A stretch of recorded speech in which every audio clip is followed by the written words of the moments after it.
이제 보셔요. 불광사가 사유화가 됐잖아요. 지용 사유화가 돼버렸다고요. 사회적으로 치면은 연매출이 60억, 70억이 저래요. 아니, 그 4억. 그러면 사회적으로는 몇백억 이상이야. 절의 수익이 훨씬 높으니까. 그 대신에 또 많은 돈을 사유화해서 빼갔잖아요. 돈. 지금 고발이 된 것도 그런 것 중에 한 건이 있잖아요. 2차 고발인가요? 2차 고발. 그렇기 때문에 그것도 불광사를 가지고 있었기 때문에 또 포기원장이 된 거예요, 자기가. 그런 불광사를 가지고 창건도 운영을 하고 있다는 입지 조건이 엄청 좋은 거지. 그리고 또 불광사는 포교 사찰로서는 그런 여러 가지 조건으로 볼 때 그렇게 쉽게 내놓을 수 있지는 않았다. 회장단에서 반대함에도 불구하고 고발장을 먼저 접수했잖아요. 그것이 아니면 여기서는 절대 승복하지 않는다. 단지 이제 자기가 안 내놓게 한 명분으로 자기의 비율을 거슬렸다? 이건 말이 안 되는 거죠. 그것은 뭐 전혀 나는 아니라고 봐요. 책임 전가하는 네, 책임 전가. 그러니까 회주 임기가 10년 임기가 다가왔을 때 사실은 교부에 조금 그런 얘기가 있었는데 지용 원장이 불광사 회주가 이제 끝났는데 그러면 그 이후는 무엇을 할 것이냐 라고 했을 때 다들 얘기했던 게 중흥사로 옮긴다. 그러기 위해서 불광사의 자금을 갖다가 중흥사 쪽에다가 돌려가지고 투자를 하고 있다. 그걸 갖다가 이제 중창국사를 그래서 하고 있는 거다. 그래서 이제 실질적으로 그때 뭐 종무원도 월급은 불광사에서 받고 중흥사 일을 하게 하고 뭐 이런 게 있지 않습니까? 처음부터 연대를 해야겠다 이렇게 생각했던 건 아니고 불광사에서 언제 연락할까 괜찮습니까? 비공식적인 거지만 그 지용 스님이 이제 포교 원장으로서 그때 얘기하는 거 자승적폐의 주요한 축이다. 이런 것들을 신도들이 다 이제 알게 돼버린 거예요. 야, 그래서 그동안 이 불광사가 이렇게 문제가 이렇게 꼬인 게, 이 사태가 조계종단의 적폐와 이렇게 무관하지가 않구나, 이게. 이러면서 이제 계속 불교계 행동에도 주말 집회하는데, 그 신도들이 할 때 나가야 된다. 나가서 지용 구속 외치자. 지용 퇴진 요거 해야 된다. 그러게 그냥 자연스럽게 가버리더라고. 설조선님이 당시 절정이셨잖아요. 근데 나 자신 본인부터 볼 때 이제 그 당시에 거기에 이제 많은 그런 어떤 그 영향을 받았겠죠. 불광사의 개혁도 중요하지만 조계종의 개혁이 얼마나 중요해요. 근데 더군다나 불광사의 비리 승려가 거기에 포교원장으로 또 버젓이 앉아가지고 한국 불교를 주문하고 있다는 게 어이가 없잖아요. 예전에는 이제 그런 중단 적폐 이런 것을 나가자고 하면은 상당히 좀 이렇게 반대하는, 왜 자꾸 이렇게 불교를 욕하는, 이런 데 스스로 이렇게 칩으로 막 드러내려고 하는 이런 데 힘내려고 그러냐. 그랬던 분들이 이거는 어느 한 분도 그런 얘기 할 분이 없이 다 자연스럽게. 이건 불광사 내부의 일이니까 취재하지 말아라 이렇게 막는 분도 사실 계셨어요. 포교 원장이기 때문에 우리가 조기사부터 나가자는 그런 마음들이 다 있었어요. 그리고 처음에 포교사가 조직이 돼서 많이들 갔는데 포교 원장이기 때문에 그렇게 하는 포교는 자르겠다라고 나온 거예요. 그러니까 잘리기 전에 미리 나오자 해서 몇몇 분들은 나왔어요. 아, 예. 예. 그러고서는 여기 같이 동참을 했거든요. 그러면서 또 반응이 여기 가서 제발 포교 원장 지금 뭐 퇴진 그 피켓 그런 걸 들지 말라는 얘기가 왔어요. 그래서 우리는 이게 아킬레스 건일 수도 있다고 더 가서 드는 거죠. 지용 스님이 포교원장도 사실 정치적으로 받은 거죠. 네. 2013년에 자선 원장이 재임을 했을 때 그때 그 봉은사 주지 문제가 있었어요. 네. 그때 지용 스님이 그때 포교원장이 아니었죠. 그때 성명을 냅니다. 이 자승 원장이 총무원장 선거를 하면서 거래를 했다. 이게 우리 조계종에 있어서 될 일이냐. 그러면서 봉은사 주지직을 사복하는 그 매간 매질을 했다. 그 종상 스님한테 봉은사를 팔았다는 이야기죠. 그거를 공식적으로 성명을 냅니다. 지용군이. 아, 네. 예. 당시 지용 스님이 여당인 불교광장의 대표였어요. 네. 여당 대표가 그래서 자승을 치받았 만약에 그 종상 스님한테 봉은사를 그 주지직을 계속 팔게 되면은 자기는 불교광장으로 탈퇴를 하고 자기가 그 자승 단독 운동을 하겠다고 그렇게까지 생각을 했었는데요. 결국에는 그 자승 원장하고 서로 거래를 한 거죠. 거래를 해서 봉은사는 종상 스님한테 넘어갔고 그 뒤로 지용 원장이 받은 게 결국은 포교원장. 이제 신도들이 또 이제 그 특히에 이제 불광 사태 나니까 어떤 불광 뭐 광덕 스님을 혹한다? 이런 뭐그 지용 측근 전영근이라는 글이 나오고 여기 이제 반박하는 글이 또 이제 내가 이제 기고를 하고 그 굉장히 적적인 명등분들하고 해서 막 처음 시도해보고 그랬는데요. 거기서 이제 불교 언론들을 본 거예요. 그동안에 법보신 뭐 이런 건 뭐 불광일체 모비에 갖다 놓고 있어요. 한편으로 돼 있었는데 그 주류 불교 언론이라고 하는 데가 완전히 사례가 다르게 신도들을 이렇게 자극하는 식의 지용수를 편드는 이런 걸 보고 근데 이제 오히려 해종 언론이라고 생각해 여겼던 불교닷컴, 불교포커스는 이 신도들의 목소리를 진짜 액면 그대로 이렇게 좀 보도한 거 보면서 꼭 그 일반식으로 비유를 하자면 이게 한겨레 경향신문처럼 기존의 불교 언론 그 언론들은 뭐 조중동처럼 이게 이런 것도 이번에 달라지는 신도들 거리 투쟁 나온 거에 대한 보셨을 때의 어떤 평가람을 평가해보고 좀 이야기 이제 사회와 조지가 가장 큰 목적이잖아요. 그래서 이제 또 사찰이든 회사든 장기화로 가면 또 신도들을 또 피해를 입을 수 있거든요. 결과적으로 제대로 수행되면 더 저리 가서 또 지킴이를 해야 되고 계속 싸워야 되잖아요. 피로감도 부족되고 그런 측면에서 이제 목표 설정을 해놓고 싸워야 되잖아요.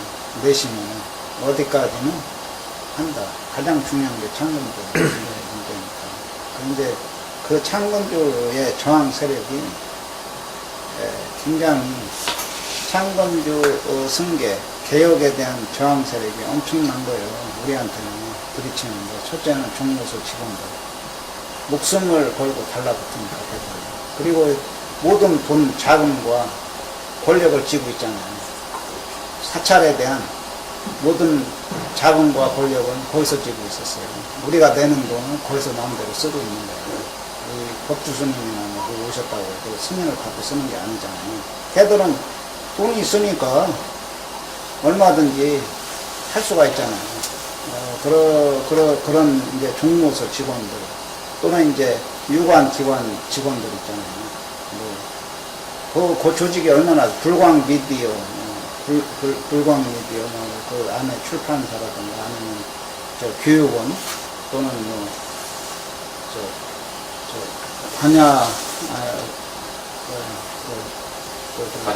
관야원 물품 파는 데 그런데 다 유관기관에 지원파들이 이제 다 있잖아요. 근데 거기에서의 저항이 힘들었던 거예요, 사실은. 지용하고 싸운 게 아니잖아요, 어떻게 보면. 그 사람들은 벌써 출판사가 있으니까 이 언론 대응도 빠르잖아요. 글 쓰는 것도 그렇고, 젊은이니까 우리야 뭐, 일하다가 시간 내서 글을 써야 되고, 또 그런 걸 많이 안 해봤잖아요. 이 사람들은 얼마나 불광의 소리 해갖고 각 집마다 다 보내. 그래 불광에서 그런 식으로. 신문까지 먼저 만들어서 예. 그 왜곡해서 보내는 정도였으니까. 저희들은 뜯어보지 말고 갖다가 거기다 놓자. 보내버리자. 포교원으로. 그래서 그 아. 그런 식으로. 마찬가지로 100% 만족은 안 하지만 그래도 많이 참고 그래서 이렇게 열심히 하셔가지고 이 정도로 하셨구나. 그리고 아무튼 다른 쪽으로 좀 막 굉장히 좀 격한 사람은요 좀 심한 말도 했지만은 그래도 다 인정했어요. 어쨌든 같이 창건조 권한을 내려놓고 어쨌든 정상화 쪽에 좀 무게를 근데 그게 이제 또 불광 미디어가 이제 순수한 이제 불광 출판사로서 월간 불광만 지금 출판하는 게 아니고요. 예, 예. 어떤 한 기업의 형태야 보면은 그래서 매출이 30억이라고 네, 종단을 수익을 많이 받았죠. 그렇다고 보면 우리가 가지고 왔어요. 왔으면 운영 능력이 있어야 30억을 갖다가 유지를 할까 하면 직원들이 몇십 명인데 거기도 그 불광 미디어에 그러면 그걸 직원들을 먹여 살리고 운영을 해야 될 거 아니에요. 가준다고 해서만 되는 게 또 아니거든, 그 문제는. 그치. 지금 중요한 것은 사찰 문제. 예. 그 전문 인력을 놔두고 지분을 가져오는 거니까 뭐. 아니, 저 지분을 가지고 오는데 적자 나면은 절에서 돈이 들어가야지. 그러면 적자가 나. 왜냐하면 출판사가 굉장히 어려워요, 운영이. 그게 쉬운 게 아니에요. 왜냐하면 포교원장이 있기 때문에 30억을 하는 거죠. 상당히 어렵다. 출판사 운영이 특히나 어렵잖아요. 다른 사업보다도. 그래서 가져와도 잘못하면 폭탄이 될 수가 있는 것이고, 그래. 그 지영 선생님 창건주 내려놓는 것은 이제 뭐, 이 얘기가 돼가지고, 회장님 옷 벗어라, 뭐, 회장은 회장이다, 이런 것들을 바로 들어버리고, 그리고 이제 결국 불광 미디어가 오고 있고, 그 정치적으로. 그래서 현장에서도 계속 그 불광 미디어 지분을 처음에는 이쪽에서 이제, 무대로 했는데, 계속 조금씩 막 차고 나가고, 그래가지고 나중에 이제 70%까지 양보를 했는데, 근데 뭐, 10% 돌려달라. 해가지고, 펄로 이렇게 됐다는 건데요. 근데 왜 정신 막판까지 이렇게 불광 미디어에 매달렸나? 이런 것들을 이제 뭐, 조회장이랑 그러면 임원들 얘기하는데, 대체로 얘기되는 건 불교계에 영향이 있지 않은데, 불광 미디어가 굉장히 중요하다. 지용 스님이 끝까지 신도들에 의해서 창건주 측을 내려놓는 거는 요거는 만들지 않으려고 노력한 게 아닙니다. 노력했겠죠. 특히 또 합의하던 날 제가 듣기로는 박범호 법회장이 합의장에 못 들어가고 밖에서 도장을 찍었다고 옆방에. 했거든요. 그래서 이거는 어떻게 보면은 신도들이 합의에 어떤 주체로 등장시키지 않으려는 지용 쪽의 어떤 이야기 아니었을까라는. 격렬하게 어떻게 힘있게 싸운다고 하더라도 결국은 사찰을 운영하는 스님들이 하셔야 되잖아요. 왜냐하면 우리가 너무 계속 그렇게 나서는 건 그러지 않아도 이미지가 안 좋게 비춰질 수도 있는데 그거는 들어갔다 나올 때도 태도가 상당히 중요하다 내가 볼 때는.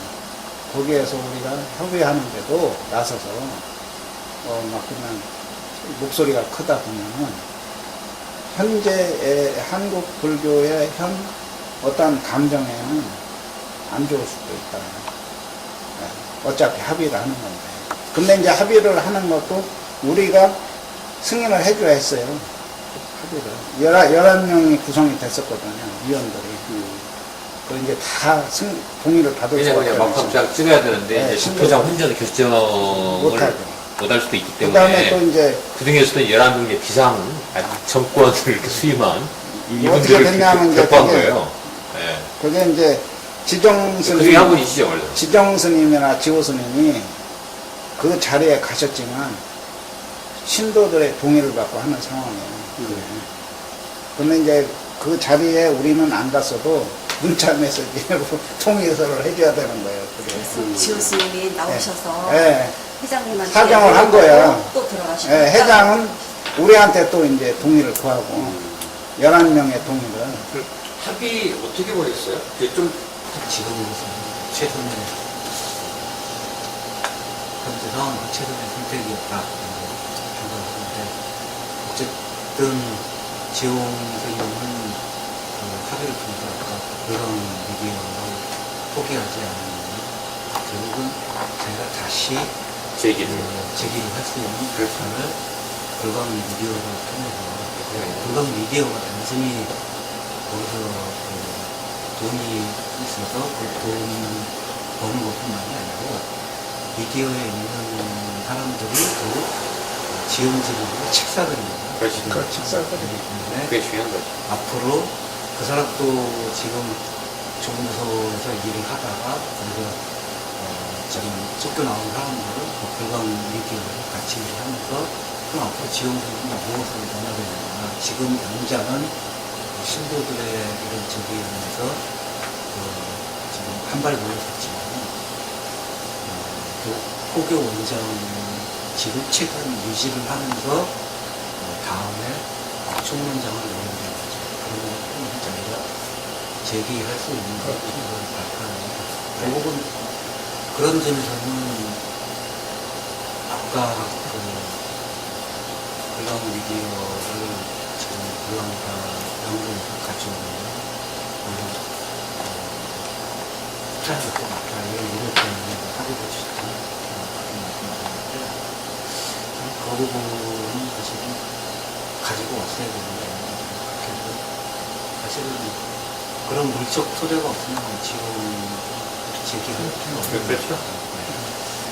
두 가지 이제 풍경이 있는데요. 이제 홍다순례를 하나 갔어요. 거기에 이제 지금 이 교수님, 지금 이제 창건주 법원사에 계시잖아요. 근데 그 법원사로 이렇게 하는 걸 얘기가 됐다가 이게 이제 번복이 됐어요.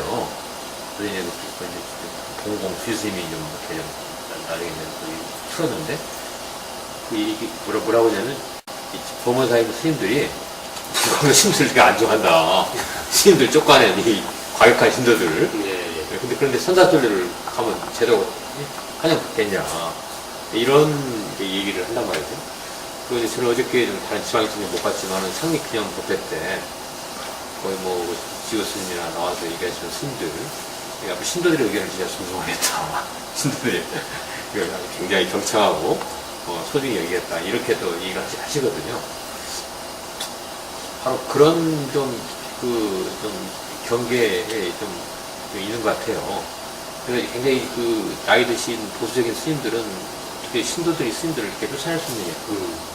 굉장히 부정적으로 이렇게 얘기를 하는가 하면 앞으로 이렇게 불교개혁의 어떤 흐름 방향으로 보면 굉장히 여기서 이렇게 좀 새로운 이렇게 좀 본받아야 될 이런 면도 좀 있는 건데. 불교 배운동이 사실은 이제 외연 입장의 한계에 가성을 중심으로 하는 그런 관성들의 여러 가지 문제들에 대해서 계속 싸워왔는데, 사실 보신 것 앞에서 비 오는 날에는 한 20명밖에 안 오고 그랬어요. 굉장히 그랬었거든요. 이 신도 단체들이, 신도회들이 결합이 되면서 새가 쭉 늘어났거든요. 그래서 설정은 버티려고 했습니다. 설정 총무원장은 버티려고 했는데 이쪽이 새가 불어나면서 저쪽에서 안 되겠다, 시끄러우니까 꼬리 자르기 하자. 그래서 설정을 잘라버린 그런 결정이 될 수 있었던 것은 바로 이 불광사라든가 이런 여러 대중들이 결합을 해줬기 때문에 불교 개혁운동이 힘을 얻었다고 그러고요. 그 다음에 지금 지적하신 것처럼 신도들이 스님들을 교체를 할 수 있는 그런 어떤 크게는 종단이고 작게는 불광사거든요. 그런데 이제 우리가 가지고 있는 딜레마가 이제 이겁니다. 이 부분이 명문화된 권리가 아니라는 측면이에요. 사찰을 만들고 사찰을 키우고 중창불사를 하고 했던 것의 핵심은 주지가 지 쌈짓돈에서 만든 거 아니거든요. 이건 신도들이 보시하고 봉사해서 만들어낸 것인데 그 과정에서 신도들의 권리는 간 데가 없어요. 실종돼 버리고 창건주라는 권한을 가진 자가 도장을 하나 가졌고 법적으로 지위를 인정받는다는 것 때문에 완전히 사유화돼 버리는 구조입니다. 이 구조는 불교만의 문제가 아니라 지금 한국 사회에 있는 모든 종교가 공통으로 가지고 있는 문제입니다. 개신교에서 목사의 전향이 가능하고 불교에서 지금 주지들의 전향이 가능한 문제인데 이 부분은 이 종단법만 고쳐서 될 일이 아니고 국가법까지도 고쳐가지고 뭔가 이 종교 집단에 있어서 신도들의 기업은 내지는 권리를 갖다가 법적으로 좀 명문화시켜야 되지 않는가.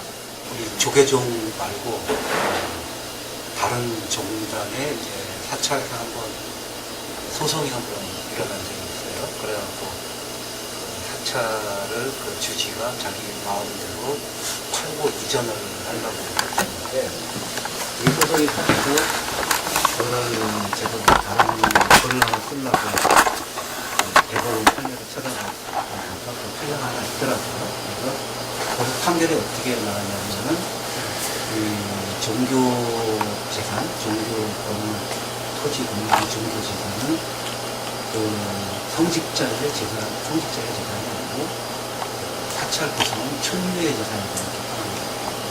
천류의 재산이라는 것은 그 사찰의 스님, 그 다음에 신도들 공동 소유가 됩니다. 그래서 그 사찰을 팔고 이전을 하려면은 그 신도들의 동의가 있어야 된다.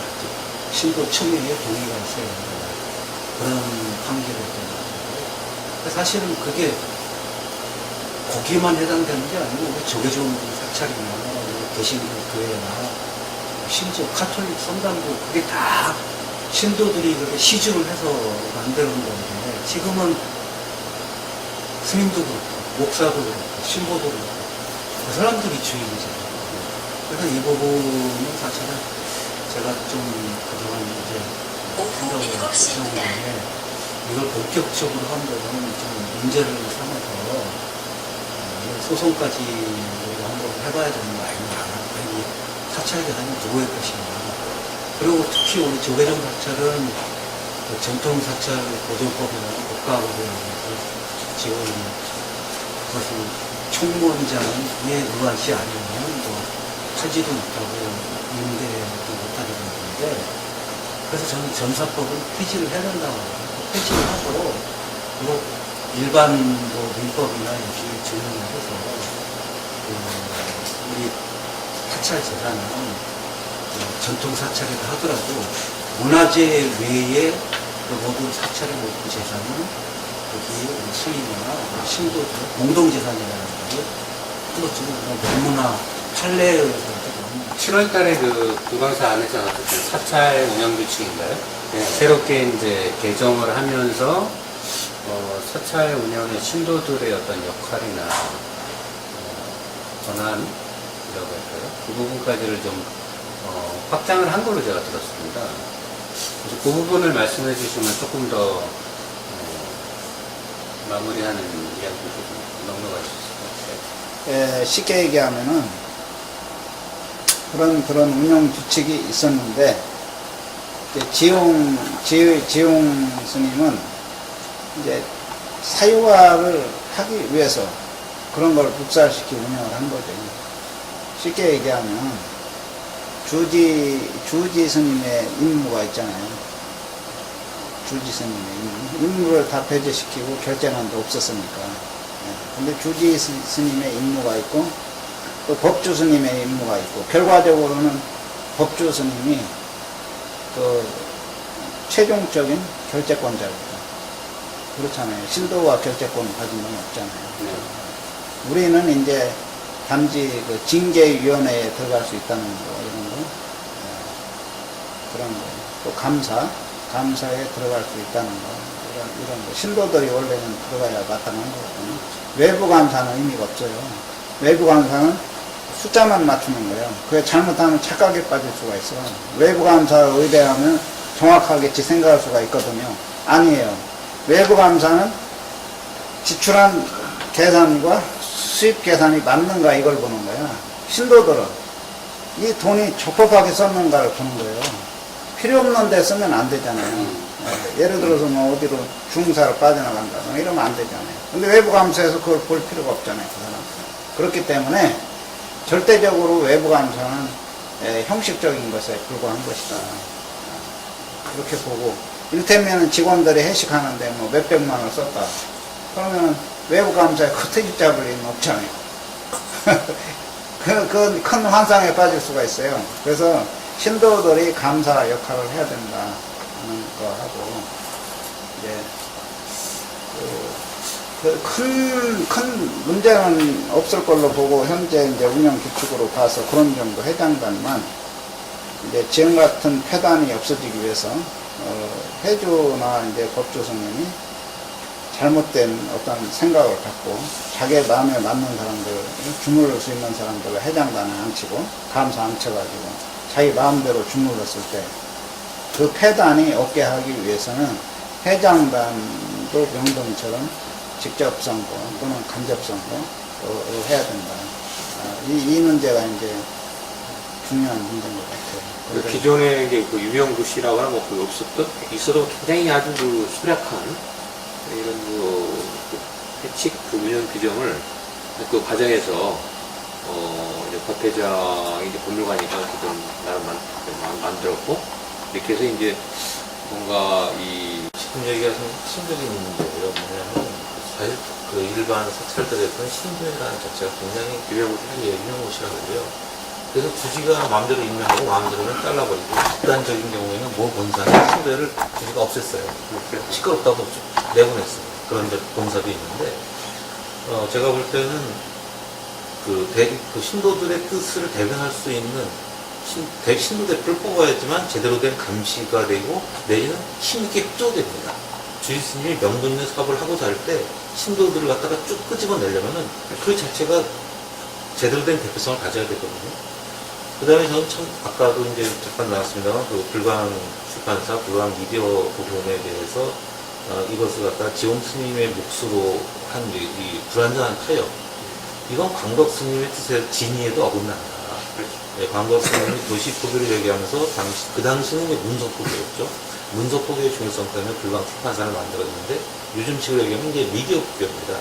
이 미디어 포교라는 게 현대인들한테 굉장히 의미가 있다는 것을 갖다가 했던 것인데, 지금의 불광 출판사 내지는 불광 미디어는 광덕 스님의 그 뜻을 갖다가 구현하는 기구인가 아니면 그냥 자본지사회 하나의 그 회사인가, 예? 그냥 종단에서 이제 수익성 높은 예컨대 템플스테이 국고지원 나오는 거 출판물 받아오고 종단 출판사에서 출판물 받아다가 편집 대행해주고 이러면서 외형만 불리고 있는데 이것이 과연 지금에 있어서 그 불교를 갖다가 대중들한테 전파하는 광덕 스님의 뜻을 살리는 기구의 역할은 그냥 약해졌다고 보거든요. 그런 측면에서 경영상의 위기가 있더라도 사실은 불광사가 가져가야 됩니다. 그래서 군더더기는 떨어버리고 니들이 하고 싶으면 나머지 가져가. 그렇지만 문서 포교, 미디어 포교라는 근본 이념은 우리가 지켜나갈 때라는 식으로 역할 분담을 해야 되지 않느냐 이런 생각을 합니다. 이 불광 복회가 우리 그 불광 그 월간 불광 네.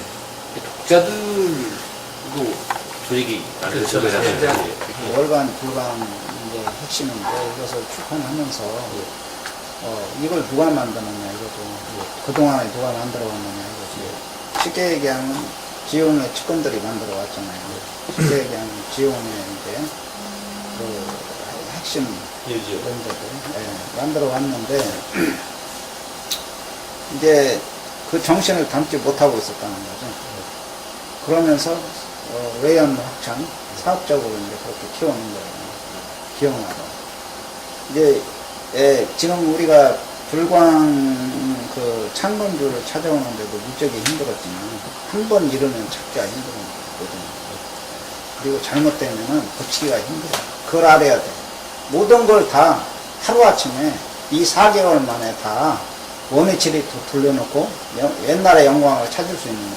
그게 힘들거든요. 근데 이제 우리가 지금 월간 불광이라는 것도 광덕 스님의 그 어떤 법을, 전법을 제대로 담고 있지 못하다.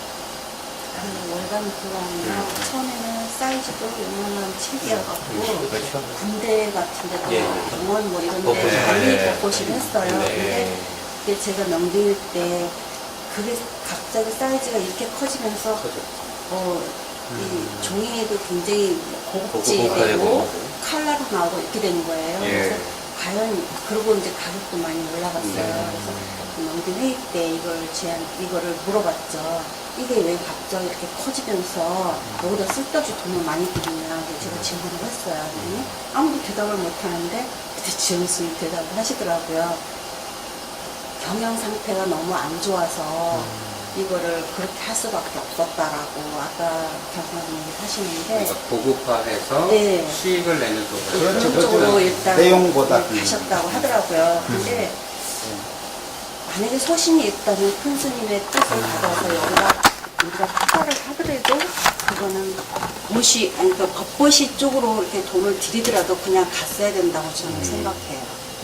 사찰 운영에서 꼭 신도들이 해야 될 역할 있다면 어떤 역할을 해야 되는지 좀 말씀해 주세요. 그건 아주 간단한 거, 참견은 많이 했죠. 저희들이 아침에 새벽 예보를 잘 하시는지, 저녁에는 어디 나가시지 않고, 40m 기도는 열심히 하시는지, 기초기기 강좌는 잘 하시는지, 참견은 많이 했죠. 참견은 많이 했고, 주지 스님이 뭘 하든 나는 제가 어떤 그런